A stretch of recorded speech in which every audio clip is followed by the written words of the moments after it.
Hello friends, आप सभी का स्वागत है आपके यूट्यूब चैनल ऑनलाइन पढ़ाई में। जैसा कि हम जानते हैं कि टेट का एग्ज़ाम होने वाला है। टेट में आने वाले सभी सब्जेक्ट के हर टॉपिक की वीडियो बना के मैं आपको इस चैनल में दूंगी। चलिए आज स्टार्ट करते हैं बाल विकास यानी कि चाइल्ड डेवलपमेंट। बाल विकास में हम पढ़ेंगे पहला टॉपिक विकास की अवधारणा एवं इसका अधिगम से संबंध, यानी कि concept of development and it's relationship with learning.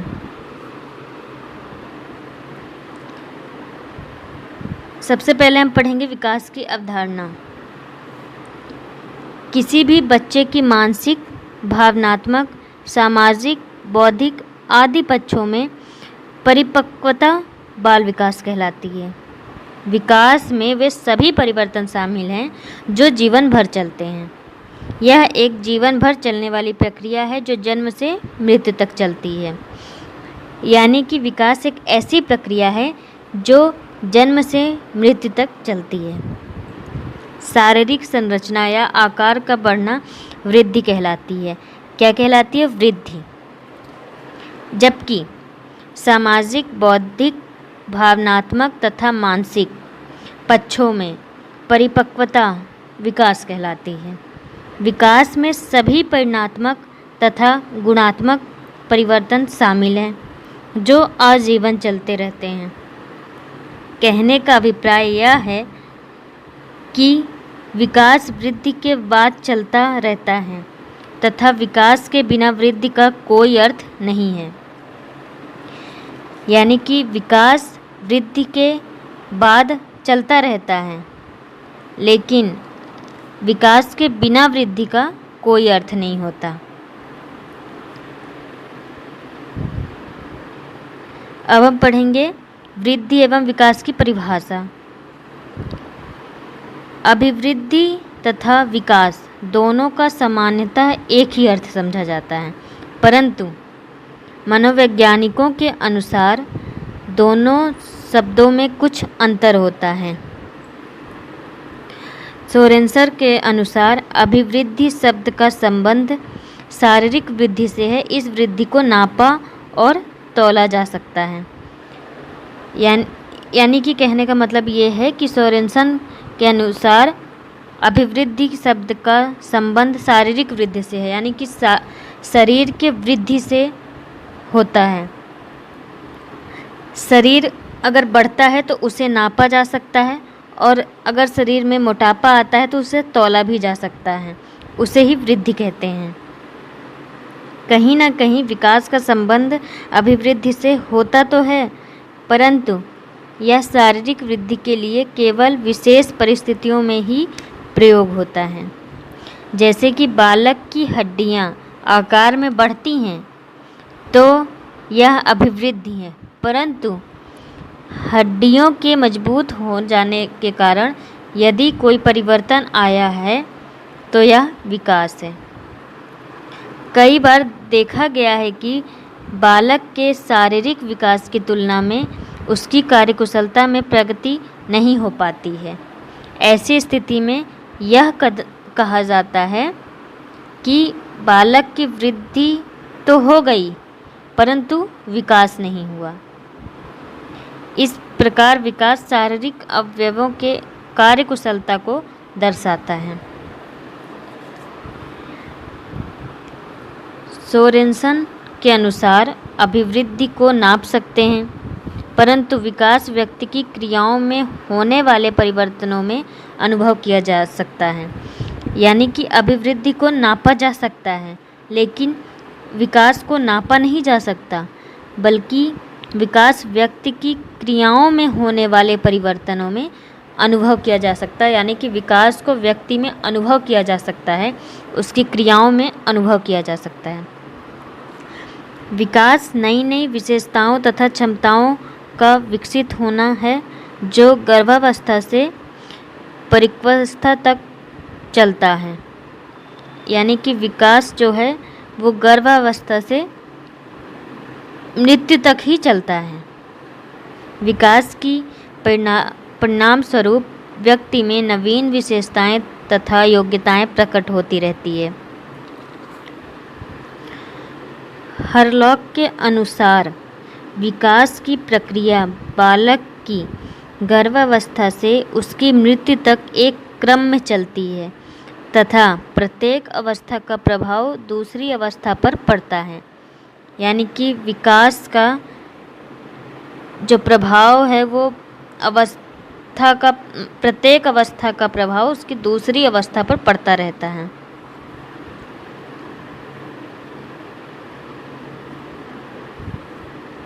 Gesell के अनुसार विकास प्रत्यय से अधिक है, इसे देखा जा सकता है तथा जांचा और किसी सीमा तक मुख्य 3 दिशाओं शरीर अंक विश्लेषण, शरीर ज्ञान, व्यवहारात्मकता मापा जा सकता है।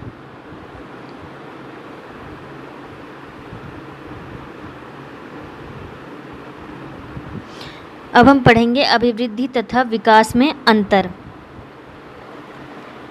पहला है अभिवृद्धि का सर्वस्वरूप बाह्य है, यानी अभिवृद्धि को बाह्य रूप से देख सकते हैं, और विकास आंतरिक होता है, यानी विकास को आंतरिक समझा जाता है। दूसरा है अभिवृद्धि कुछ समय तक रुक जाती है लेकिन विकास आजीवन चलता है। तीसरा है अभिवृद्धि का प्रयोग संकुचित अर्थ में होता है और विकास शब्द का व्यापक अर्थ होता है। अभिवृद्धि में कोई निश्चित क्रम नहीं होता, विकास में एक निश्चित क्रम होता है। पांचवा है अभिवृद्धि की कोई निश्चित दिशा नहीं होती, विकास की एक निश्चित दिशा होती है। छठवां अभिवृद्धि को मापा जा सकता है, जैसे ऊंचाई, लंबाई तथा भार। विकास को माप नहीं सकते, बुद्धि को मापने का कोई नहीं है।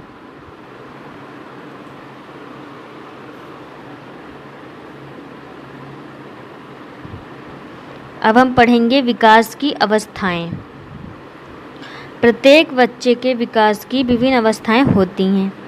इन्हीं में बच्चों का निश्चित विकास होता है। इसी बात को ध्यान में रखते हुए विकास को निम्न चरणों में बांटा गया है। रॉस के अनुसार विकास की अवस्थाएं। पहला है शैशवावस्था 1 से 5 वर्ष तक। दूसरा है बाल्यावस्था 5 से 12 वर्ष तक। तीसरा है किशोरावस्था 12 से 18 वर्ष तक। चौथा है प्रौढ़ावस्था 18 वर्ष से ऊपर।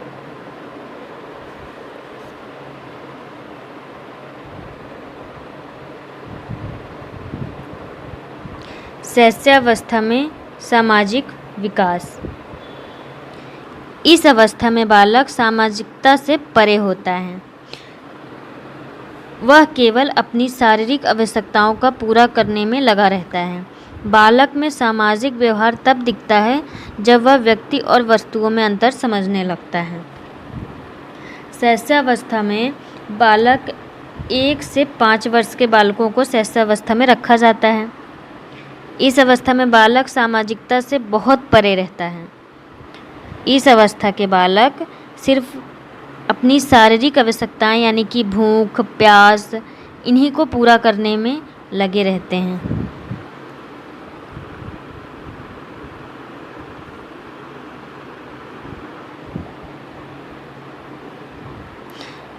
बाल्यावस्था में विकास। इस अवस्था में बच्चे में समूह बनाने की क्षमता का विकास हो जाता है एवं जिज्ञासा प्रवृत्ति प्रबल होती है। इस अवस्था में बालक में रचनात्मक कार्यों के प्रति रुचि विकसित हो जाती है। साथ ही जो वस्तु उसे अच्छी लगती है उसको अपने पास रखना चाहता है। यानी कि बाल्यावस्था में 5 से 12 वर्ष के बच्चों को रखा जाता है और 5 से 12 वर्ष के बच्चे समूह बनाने की क्षमता का विकास कर लेते हैं। वह अक्सर समूह में ही रहना पसंद करते हैं और उन्हें जो भी वस्तु अच्छी लगती है उसको अपने पास रखने चाहते हैं।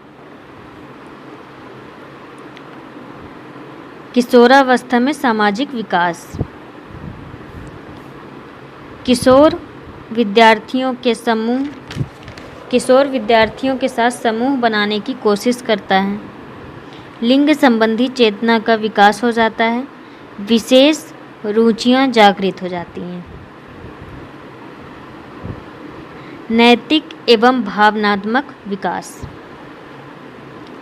मनुष्य में नैतिक गुणों को ग्रहण करने की प्रक्रिया को नैतिक विकास कहते हैं। जब बालक का जन्म होता है तो वह ना तो नैतिक होता है और ना ही अनैतिक, बल्कि वह अच्छा या बुरा आचरण समाज से ही सीखता है। इसलिए कहा जाता है कि विकास की प्रक्रिया में वातावरण की महत्वपूर्ण भूमिका होती है।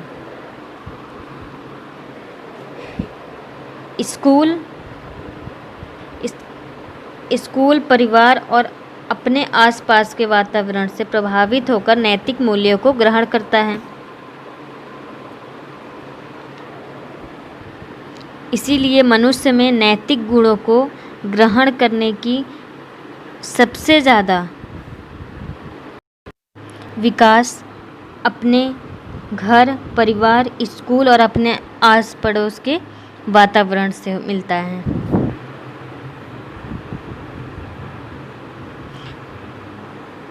बच्चों की नैतिक एवं भावनात्मक विकास। नैतिक विकास का अर्थ है बच्चों में नैतिक संकल्पना का विकास करना। नैतिक संकल्पना के अंतर्गत ईमानदारी, सत्यनिष्ठा, निश्चलता की भावना का विकास करना एवं प्रत्येक समाज में कुछ कार्यों को सही और कुछ को गलत समझा जाता है। बच्चों की नैतिक संकल्पना का विकास भी इसी से जुड़ा है। पहले बच्चों का विकास भी इसी से जुड़ा है। पहले वे अपने परिवार तथा विद्यालय के माध्यम से समाज द्वारा स्वीकृति व्यवहार सीखते हैं। इसके पश्चात वे सही गलत के सिद्धांत अथवा नियम सीखते हैं।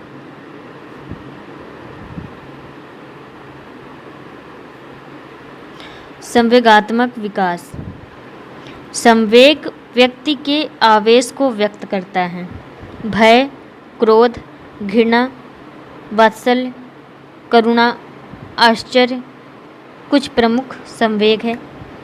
संवेगों का मानव जीवन में अत्यंत महत्वपूर्ण स्थान है। धनात्मक संवेग व्यक्ति के व्यवहार को परिपूर्ण बनाता है।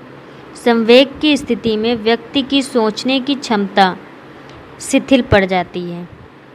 शैशवावस्था में संवेगात्मक व्यवहार अस्थिर होता है, जो बाल्यावस्था तक स्थिरता की ओर अग्रसर होने लगता है। किशोरावस्था में संवेग प्रायः उग्र होते हैं। वंशानुक्रम, योग्यता, पारिवारिक वातावरण संवेगात्मक को प्रभावित करते हैं। अध्यापक गण बच्चों के संवेग विकास को सही दिशा दे सकते हैं।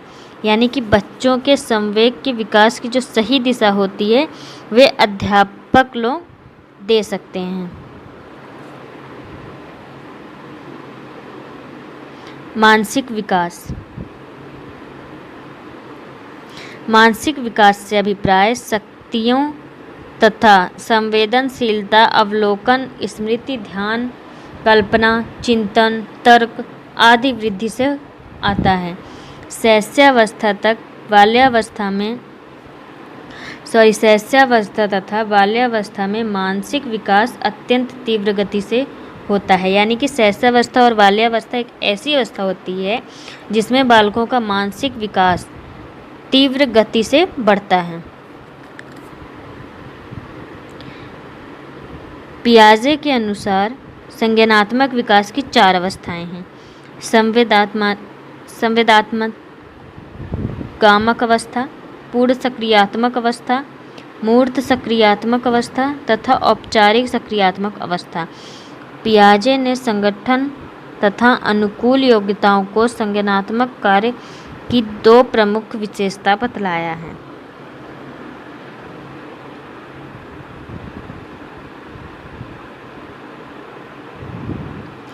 ब्रूनर ने क्रियात्मक, प्रतिबिंबात्मक तथा संकेतात्मक नामक 3 अवस्था में संज्ञानात्मक वर्गीकृत किया है तथा इसे समझने का प्रयास किया है। मानसिक विकास अनेक कारक जैसे वंशानुक्रम, वातावरण, स्वास्थ्य, शिक्षा, समाज आदि को प्रभावित करते हैं।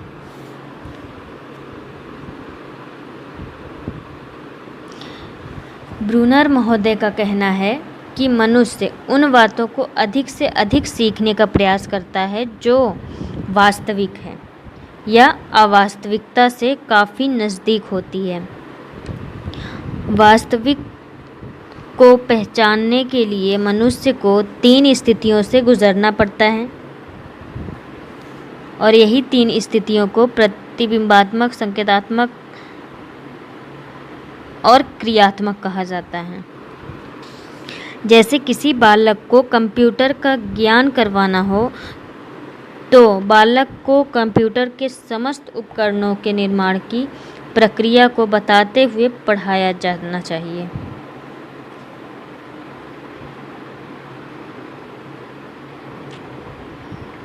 विकास को प्रभावित करने वाले कारक। पहला है वंशानुक्रम। कुछ पैतृक गुण पीढ़ी दर पीढ़ी हस्तांतरित होते रहते हैं। बालक का कद, आकृति, चरित्र, बुद्धि आदि को भी वंशानुक्रम संबंधी विशेषताएं प्रभावित करती हैं। अनुसंधानों के आधार पर देखा गया है कि बुद्धिहीन माता पिता के बालक भी बुद्धिहीन होते हैं। यानी कि अनुसंधानों द्वारा यह देखा गया है कि जो माता पिता बुद्धिहीन होते हैं उनके बालक भी बुद्धिहीन ही होते हैं। दूसरा है वातावरण। वातावरण भी बालक के विकास को प्रभावित करने वाला तत्व है। वातावरण के प्रभाव से व्यक्ति में अनेक विशेषताओं का विकास होता है। शैशवावस्था से ही वातावरण जीवन को प्रभावित करने लगता है। धीरे धीरे बालक उन अवस्था को प्राप्त कर लेता है, उनमें वह उस योग्यता को प्राप्त कर लेता है जिसमें वह वातावरण को प्रभावित कर सके।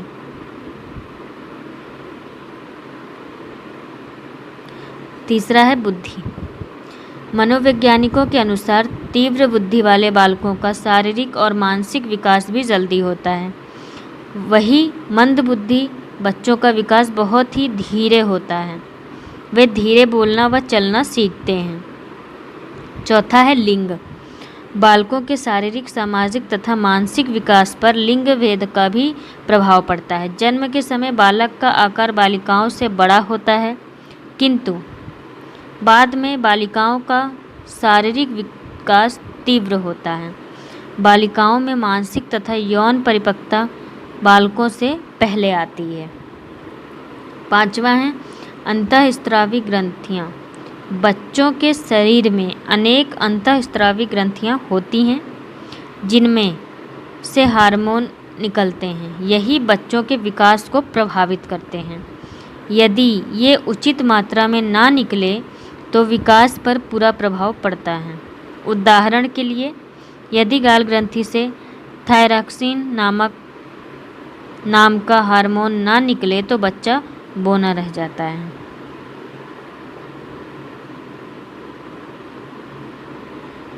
छठवां है जन्मक्रम। अध्ययनों में पता चलता है कि परिवार में पहले जन्मे बच्चे की तुलना में दूसरे तीसरे बच्चे का विकास तीव्र होता है, क्योंकि वे पूर्व बालक से बहुत कुछ सीख लेते हैं। सातवां है भयंकर चोट अथवा रोग बीमारियों के कारण भी बालक का शारीरिक विकास अवरुद्ध होता है तथा सिर में लगी बाहरी चोट के कारण मानसिक विकास में बाधा उत्पन्न होती है। आठवां है पोषाहार। सन 1955 में वाटरलू ने एक अध्ययन में यह बात बताया था कि कुपोषण से बच्चों का मानसिक व शारीरिक विकास बुरी तरह प्रभावित होता है।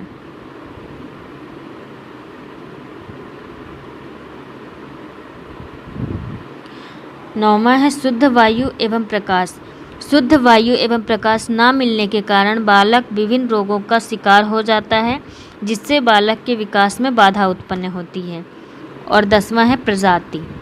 प्रजाति प्रभाव से बच्चों के विकास में विभिन्नता पाई जाती है।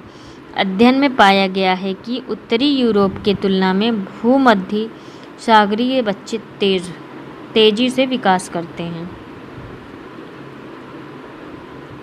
विकास और अधिगम का संबंध। अधिगम बच्चे के शारीरिक तथा मानसिक स्तर पर प्रभाव डालते हैं। इसी स्तर पर बच्चा विकास करता है और कुछ न कुछ सीखने की कोशिश करता है। कुछ व्यवहार बच्चों में वंशानुगत आ जाते हैं, जैसे चलना, दौड़ना, बैठना आदि। मूलभूत गतिविधियां बच्चा अपने आप सीख लेता है, यानी कि ये सब गतियां वंशानुगत आते हैं। इसके लिए उसे ज़्यादा मेहनत नहीं करनी पड़ती। दूसरी तरफ अधिनियम की प्रक्रिया कुछ अर्जित करने को कहते हैं। कुछ ऐसी क्रियाएं हैं जिनको सीखने के लिए बच्चे को परिश्रम करना पड़ता है, जैसे पढ़ना, लिखना आदि अधिगम क्रियाएं हैं।